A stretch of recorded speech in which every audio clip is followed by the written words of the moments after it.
Hello students, आप सबका हमारे यूट्यूब चैनल में हार्दिक स्वागत है। तो दोस्तों, हमने पिछली वीडियो के अंदर क्या पढ़ा? प्रतिरोध के बारे में पढ़ा। प्रतिरोध के बारे में पढ़ा, साथ ही हमने उसके चालक एवं अनुप्रस्थ काट क्षेत्रफल के समानुपाती एवं व्युत्क्रमानुपाती के नियम पढ़े। इसके बाद हमने पढ़ा श्रेणी क्रम संयोजन एवं समांतर क्रम संयोजन, ये दोनों संयोजन पढ़े। हमारे सामने जो रिजल्ट निकल के आया ना श्रेणी क्रम का, वो निकल के आया R बराबर R1 plus R2 and so that R3, ये दो आई, तीनों का संयोग हुआ।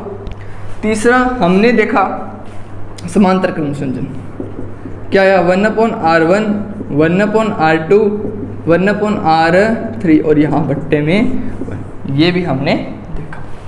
फिर मैंने ये कहा इन सबको दो माने जाए, तो R बराबर क्या आया R1 प्लस R2, तो R1 R2 upon R1 plus R2, ये भी हमने देखा। इनसे हमने क्वेश्चन किए। तो दोस्तों, कल मैंने न्यू टॉपिक बताया था, वो आज वापस से पढ़ते हैं, अच्छी तरह से पढ़ते हैं, विस्तार से पढ़ते हैं। तो चलिए शुरू कीजिए आज का टॉपिक। डालो हेडिंग, विद्युत धारा का तापीय प्रभाव, effect of electric current of temperature effect of current, विद्युत धारा का तापीय प्रभाव। आप इस टॉपिक से आपके माइंड में कुछ चल रहा होगा कि ताप, टेम्परेचर क्या होता है। टेम्परेचर आपने देखा होगा, आप ये देखते हो पंखा चलता है, आपने कभी ये इमेजिन किया है कि पंखा चल रहा है और आप पंखे को बंद करने के बाद पंखे को हाथ लगाते हो तो आपको उष्मा उत्पन्न होती है। वहाँ पर आप हाथ लगाते हो तो आपका हाथ में गर्म हो जाता है, ये आपने कभी देखा होगा। ये क्यों होता है? अब जब बल्ब जगता है, बल्ब जगने के बाद आप उसको बंद करते हो तो वो गर्म होता है और कुछ क्षण के बाद वो ठंडा होना शुरू हो जाता है, ये भी आपने देखा है। ये जो चीज़ें होती हैं ना, वो सब किस में आती है? हमारे तापीय प्रभाव में आती है। इसके अंदर हम इन सब चीज़ों को विस्तार से पढ़ेंगे कि ये क्या क्या होते हैं, इनके कारण कौन कौन सी ऊष्मा उत्पन्न होती है।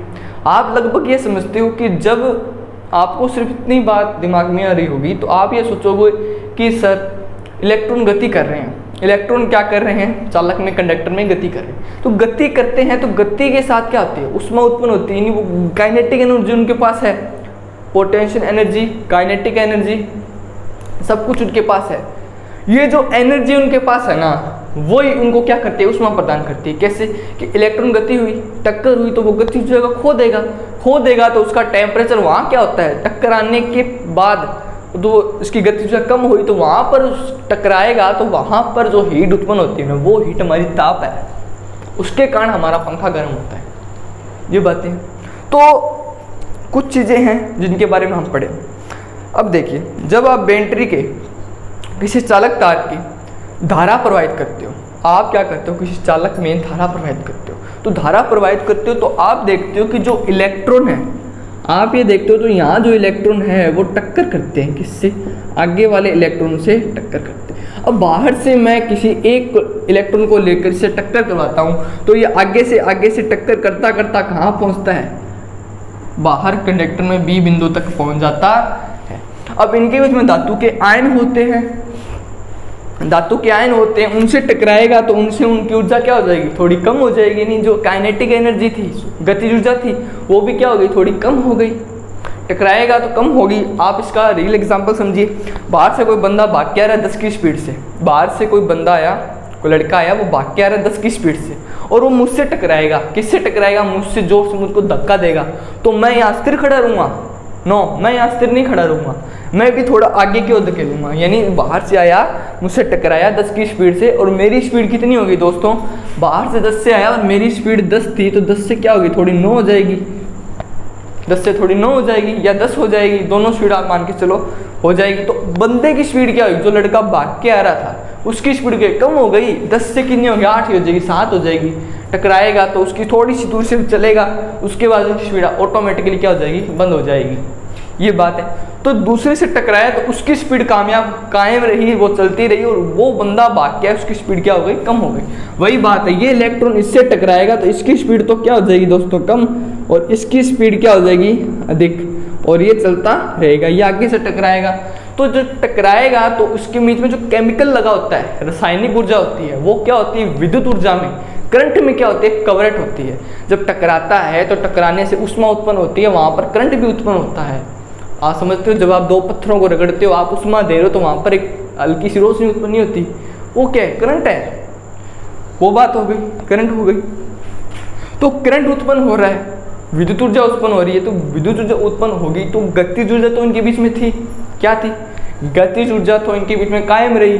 तो गतिज ऊर्जा जैसे जैसे चलती है तो जैसे ही किसी अणु से टकराएगी, किसी दूसरे इलेक्ट्रॉन से टकराएगी, तो पहले वाले इलेक्ट्रॉन की जो गतिज ऊर्जा थी ना, गतिज ऊर्जा थी, वो क्या हो जाती है कम हो जाती है। तो कम होने से क्या उत्पन्न हो गई, हीट उत्पन्न हो गई, यानी जो ऊष्मा उत्पन्न हो गई वो संपूर्ण रूप से परिपथ दूसरे में पहुंच जाती है। ये बात है। अब बुक के हिसाब से मैं आपको देख के बता देता हूँ, आप देख लीजिएगा कि जब किसी बैटरी द्वारा किसी चालक तार के सिरों के मध्य धारा प्रवाहित की जाती है तो बैटरी के भीतर संचरित रासायनिक ऊर्जा का सतत रूपांतरण विद्युत ऊर्जा के रूप में होता है, जिससे चालक में मुक्त इलेक्ट्रॉन की गतिज ऊर्जा उत्पन्न होती है। और चालक में मुक्त इलेक्ट्रॉन परमाणुओं के निरंतर टक्कर होने से इलेक्ट्रॉन की गतिज ऊर्जा में क्या होती है कमी होती है, ये मैंने बता दिया। और चालक का ताप क्या हो जाता है बढ़ जाता है। जब इलेक्ट्रॉन गतिज ऊर्जा कम हो गई तो उस जहाँ से टकराएगा वहाँ पर जो टेम्परेचर था ना वो बढ़ जाता है दोस्तों, वो बढ़ गया, टेम्परेचर क्या हो गया बढ़ जाता है, और अतः बैटरी की रासायनिक ऊर्जा उसमें ऊर्जा में परिवर्तित हो जाती है। आसन में आ गई, तो इलेक्ट्रॉन की गतिज ऊर्जा कम हो गई, ताप बढ़ गया, तो ऊष्मा भी क्या होती है अपने आप बढ़ जाती है, ऊष्मा बढ़ जाती है। ये बात हो। तो यही काम किसी में होता है, आप देखते हो पंखा निरंतर घूमता रहता है, उसको क्या मिलती है ऊष्मा मिलती है, उसको हीट मिलती रहती है।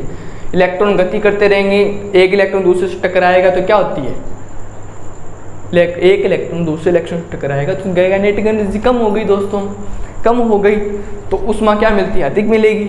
ये बात है।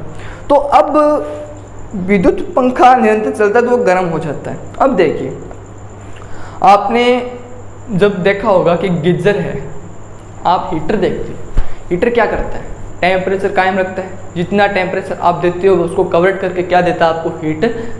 वो क्यों होता है, आप ये कहते हो कि अगर प्रत्येक परिपथ में प्रतिरोध जोड़ा होता है, प्रतिरोधक जोड़ा होता है, जो एनर्जी को 10 की स्पीड से आई, इलेक्ट्रॉन हम 10 की स्पीड से दे रहे हैं, तो आगे हमको हीट यानी करंट कितना मिलेगा, एनर्जी कितनी मिलेगी, 10 की आई तो 9 की मिलेगी, यानी वो टेम्परेचर को कम कर देता है। ये बात है। तो ये बात होगी तो हमारा हीटर 220 का है तो उसको कम कर देगा, हमें मिलेगी नहीं। तो कुछ प्रतिरोध ऐसे जोड़े जाते हैं जो जितनी हीट आप देते हो उसको उतने हीटों में उसको कवरेट करके आपको दे देता है। ये कुछ परिपथों में हमारे लगाए जाते हैं, उसको परिपथ को कहते हैं विक्षुब्ध परिपथ, विक्षुब्ध प्रतिरोध, विक्षुब्ध प्रतिरोध। अब ये विक्षुब्ध प्रतिरोध जोड़ा जाता है। अब ये जोड़ा जाता है तो इसका मतलब है कि जितनी आप ऊष्मा उसको बाहर से देते हो तो वह उसको पूर्ण रूप से बिना क्षयित होकर आपको उतनी ऊष्मा ये देता है।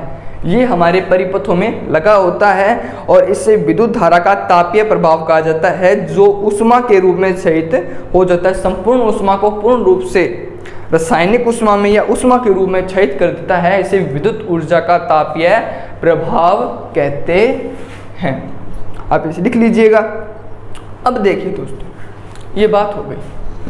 तो अब ये ऊष्मा हमने दी तो इसके लिए कुछ फॉर्मूला भी होगा।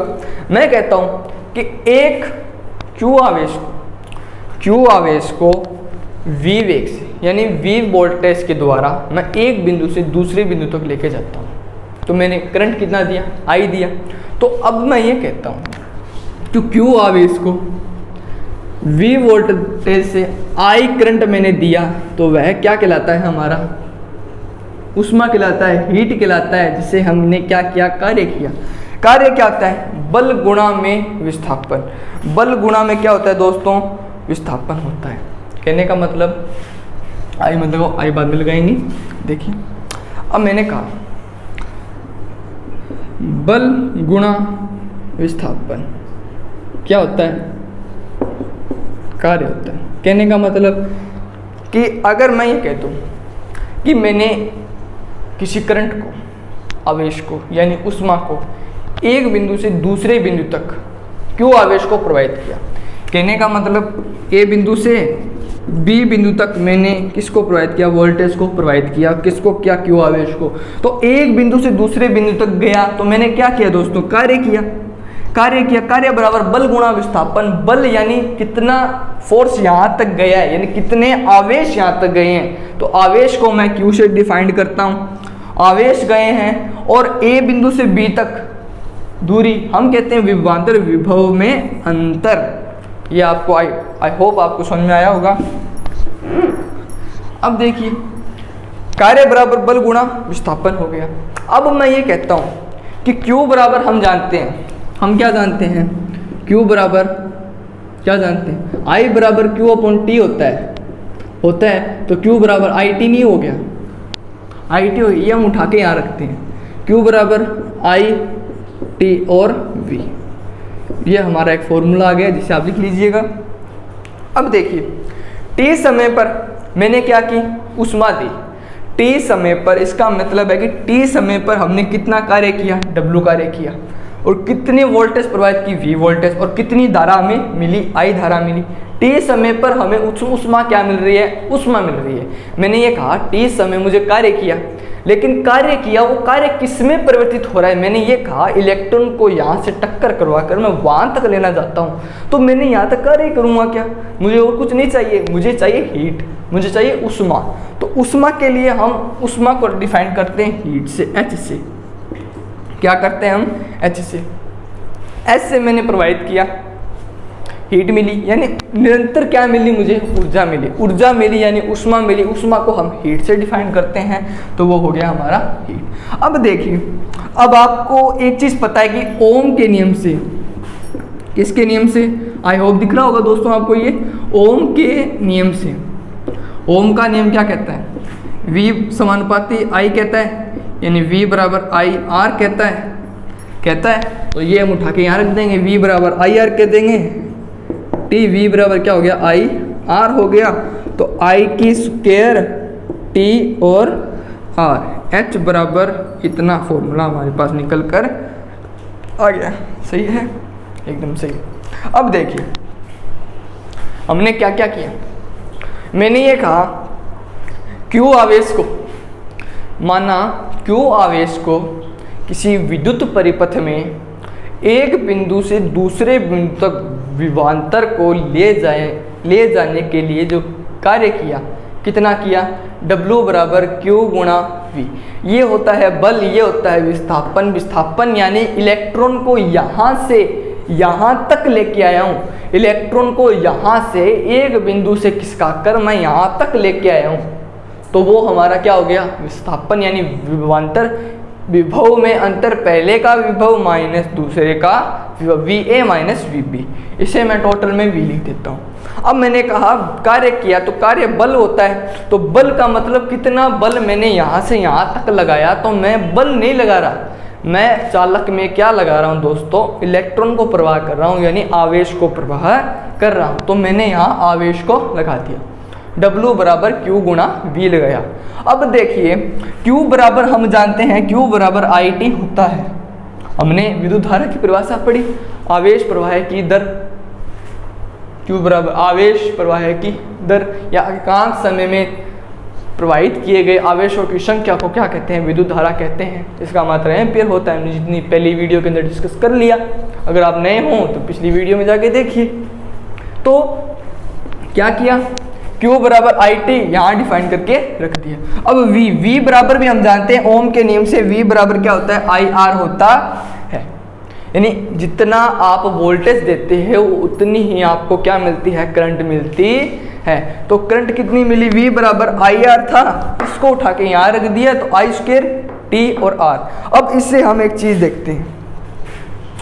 अब देखिए एक चीज निकल के क्या आई कि H जो हीट आप देते हो वो समानुपाती है हमारे प्रतिरोध के। एक नंबर बात ये लिख लीजिएगा, इसकी लाइन लिखनी है आपको कि दिए गए प्रतिरोध तार में प्रवाहित करने वाली, देखिए प्रतिरोध तार पर उत्पन्न ऊष्मा, प्रतिरोध तार पे तार में ऊष्मा हीट। अब देखिए जो H है वो प्रतिरोध के क्या है दोस्तों, समानुपाती। इसमें जितने भी फॉर्मूले रहते हैं वो समानुपाती हैं, और H समानुपाती I है, और 3 नंबर बात H समानुपाती I की स्क्वायर है। अब अगर आप करंट को बहुत ज़्यादा देते हो, करंट आपने बहुत ज़्यादा दिया तो आपको हीट क्या मिलेगी, उससे क्या मिलेगी, थोड़ी कम मिलेगी। धारा T है दोस्तों ये। अब आपको जितने आपने समय लगाया 1 सेकेंड, आपने लगाया 1 सेकेंड, यानी 1 सेकेंड लगाया, यहाँ से यहाँ तक कितनी ऊष्मा उत्पन्न हुई, यानी 1 सेकेंड में आपको 1 सेकेंड वाली हीट मिलेगी। 1 सेकेंड में आपको 1 सेकेंड वाली हीट मिलेगी। कितनी हीट मिल सकती है, नगण्य मात्रा। 2 मिनट करो, 2 मिनट में कितनी हीट आपको मिली है, 3 मिनट में आपको कितनी हीट मिली है, वो उसके समानुपाती होता है। प्रतिरोध से आप समझ ही गए। तो H समानुपाती R, H समानुपाती I और H समानुपाती I की स्क्वायर है। और ये तीनों जो नियम हमने पढ़े 1, 2 एंड 3, वो क्या होते हैं, हमारे जूल के नियम होते हैं, जूल के तापन के नियम होते हैं। ये होते हैं दोस्तों जूल के तापन नियम। तापन नियम ये जब आप क्लास 11th में जाओगे, क्लास 11th में जाओगे तो आपको फिजिक्स के 11वें या 12वें चैप्टर में आपको ये देखने को मिलेगा जूल के तापन नियम। उसके अंदर हम विस्तार से आपको पढ़ाएंगे कि जूल के तापन नियम क्या होते हैं। तो जूल का तापन नियम हमने पढ़ लिया। अब देखिए नए टॉपिक पढ़ते हैं। अब नया टॉपिक, अब आप ये कहते हो कि मैंने यहाँ से इलेक्ट्रॉन को वहाँ तक प्रवाहित किया। अब आप अगर किसी लड़के से लड़ते हो, आप क्या कहते हो, किसी दूसरे बंदे से लड़ते हो, तो आपकी पावर, आपकी शक्ति क्या होती है, कम नहीं होती क्या, कम होती है, ज़्यादा होती है। ये बात हम अब करेंगे। देखिए विद्युत शक्ति, नया topic electric current, sorry electric power.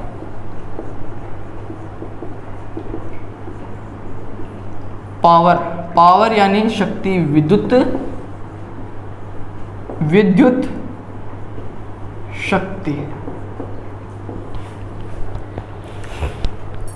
अब देखिए विद्युत शक्ति, अब हम ये कहते हैं कि इलेक्ट्रॉन है वो किसी परिपथ में निरंतर गति कर रहा है, तो उसने क्या किया, वर्क किया। उसने क्या किया, इलेक्ट्रॉन गति कर रहा है तो वो क्या कर रहा है, कार्य कर रहा है, कार्य कर रहा है। और कितने समय में किया है, एकांक समय में उसने क्या किया, कार्य किया। मान लीजिए आप एक सेकंड में उसने कितना कार्य कर दिया, एकांक समय में उसने कितना कार्य किया, W कार्य किया, तो वो हमारा क्या कहलाता है, पावर कहलाता है।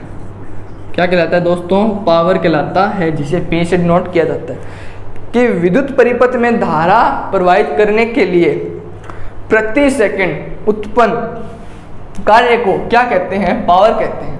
कि एकांक समय में किसी विद्युत परिपथ में धारा को प्रवाहित करने के लिए एकांक समय में किया गया कार्य, लिख लीजिए,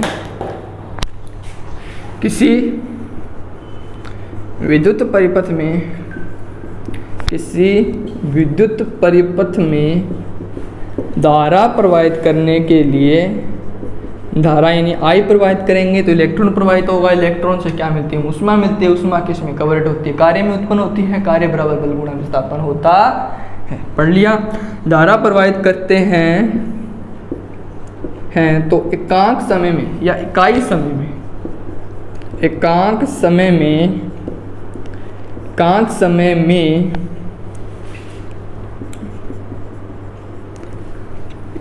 में किया गया कार्य विद्युत शक्ति कहलाता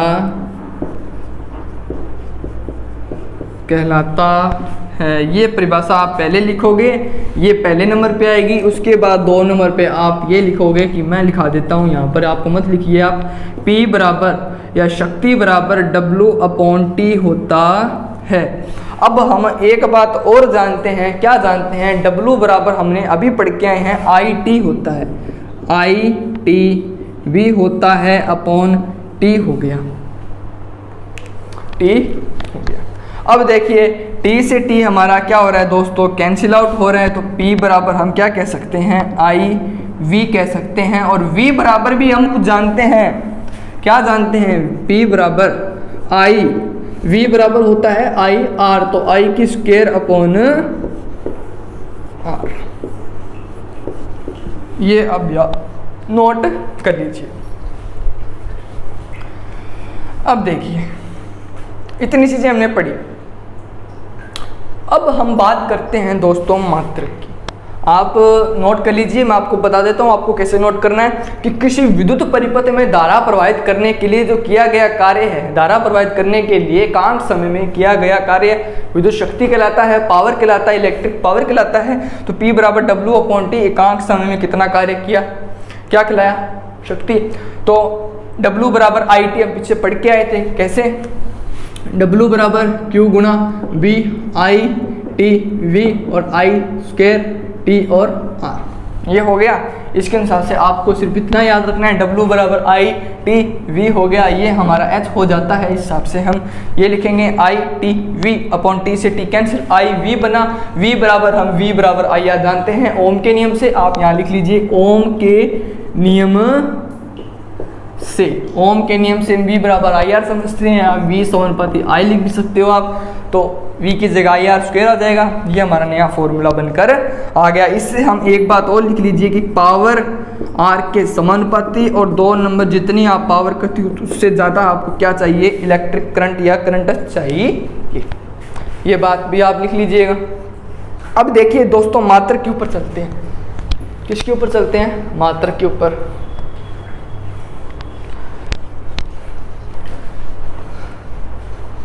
अब मात्रक निकालने के लिए हम इस फॉर्मूले से तो मात्रक नहीं निकालेंगे, हमें इससे निकालोगे तो एम्पियर की स्क्वायर गुणा ओम आ जाएगा, यानी P का मात्रक हमारा इस सूत्र से देखोगे तो एम्पियर की स्क्वायर, इसका ओम होता है एक, तो ये निकल जाएगा। दूसरा मात्रक हम किससे निकालेंगे, देखिए आप, दूसरा मात्रक P बराबर हम जानते हैं W अपॉन T होता है।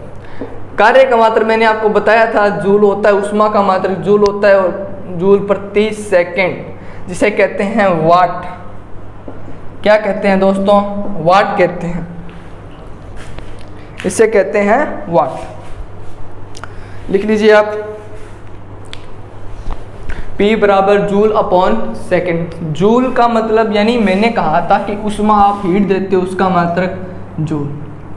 क्या देते हो आपने, एनर्जी दी, एनर्जी का मात्रक जूल, उष्मा दी तो उष्मा का मात्रक जूल हो गया, तो जूल के हिसाब से हम कह सकते हैं जूल किया यानी कार्य किया, उष्मा दी तो क्या मिलती है, हमें एनर्जी मिली। जूल प्रति टाइम का हम जानते हैं सेकंड होता है, इसके हिसाब से ये मात्रक हमारा वाट निकला। शक्ति से आप याद करना चाहते हो, ट्रिक के माध्यम से ट्रिक आप याद कर लीजिए। शक्ति का मतलब शक्तिमान दुश्मनों की क्या बजा देता है, वाट लगा देता है। शक्ति से याद आया शक्तिमान, तो शक्तिमान दुश्मनों की क्या लगा देता है, वाट लगा देता है, यानी पावर का मात्रक हमारा क्या हो गया, वाट हो गया। वाट से आप याद रख सकते हो। अब देखिए दोस्तों, वाट है ना, शक्ति का सबसे छोटा मात्रक होता है। बड़ा मात्रक हम करेंगे किलो वाट। किलो वाट क्या होता है, बड़ा मात्रक, और एक होता है मेगा वाट या हॉर्स पावर, अश्व शक्ति।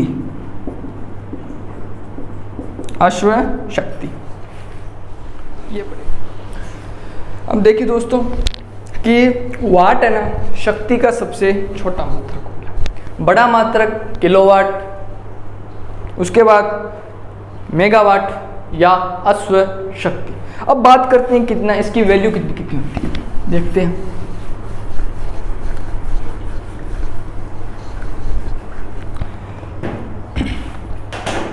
अब हम देखते हैं कि 1 किलो वाट 10 की 3 होता है। 1 किलोवाट 10 की 3 वाट होता है, यानी 1000 वाट इसमें होते हैं 1 किलो वाट में। अब 1 किलोवाट आ गया। अब मेगावाट की बात करते हैं। 1 मेगा, एम से डिनोट करते हैं एम, मेगावाट। इसमें होते हैं 10 की पावर 6 वाट, 10 की पावर 6 वाट 1 मेगावाट में। अश्व शक्ति देखोगे 1 हॉर्स पावर, यानी अश्व शक्ति, अश्व शक्ति देखो तो 746 वाट के बराबर होती है। अश्व शक्ति हमारी 746 वाट के बराबर होती है। यानी एक अश्व शक्ति में, एक अश्व शक्ति के अंदर कितने वाट करंट होता है, हम कह सकते हैं 746 वाट होते। अब दोस्तों हमने ये बात कर ली। अब आप देखते हो कि हमारे घरों के अंदर जो बिजली आती है उसके बारे में आप डिस्कशन करोगे तो वो कितनी होती है। आप ये कहते हो कि उसे हम नापते हैं दोस्तों यूनिट के द्वारा। किसके द्वारा? यूनिट के द्वारा। अब देखिए वो होती क्या है, वो हमारी होती है विद्युत ऊर्जा। विद्युत ऊर्जा का मतलब क्या होता है ये भी हम क्लियर करते हैं। देखिए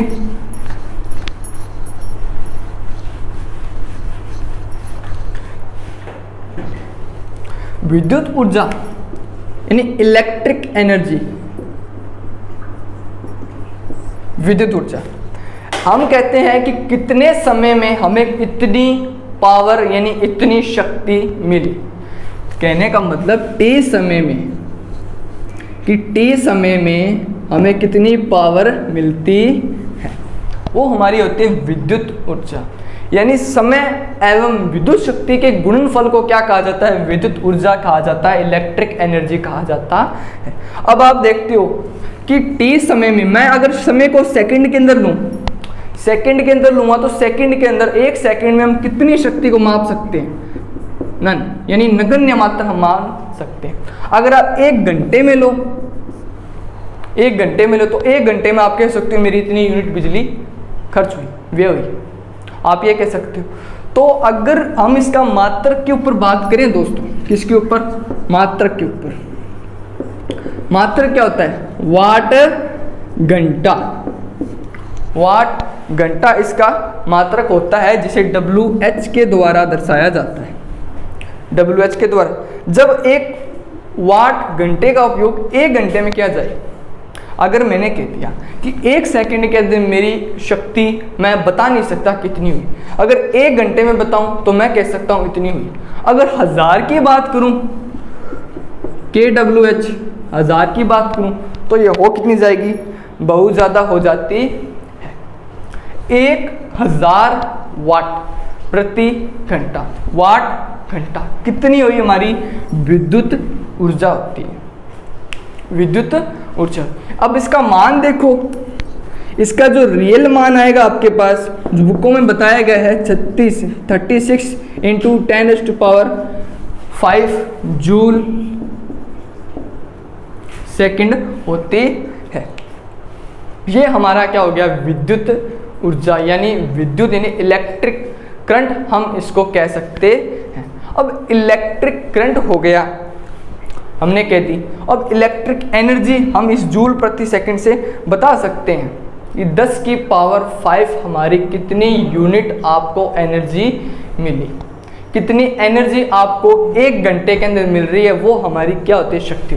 आप कहते हो कि व्यय मैंने कितनी खर्च कर दी, आप कहते हो कि 1 घंटे में मैंने कितनी एनर्जी को व्यय कर दिया। आप ये कहोगे कि 1000 गुणा, यहाँ क्या लगाओगे आप?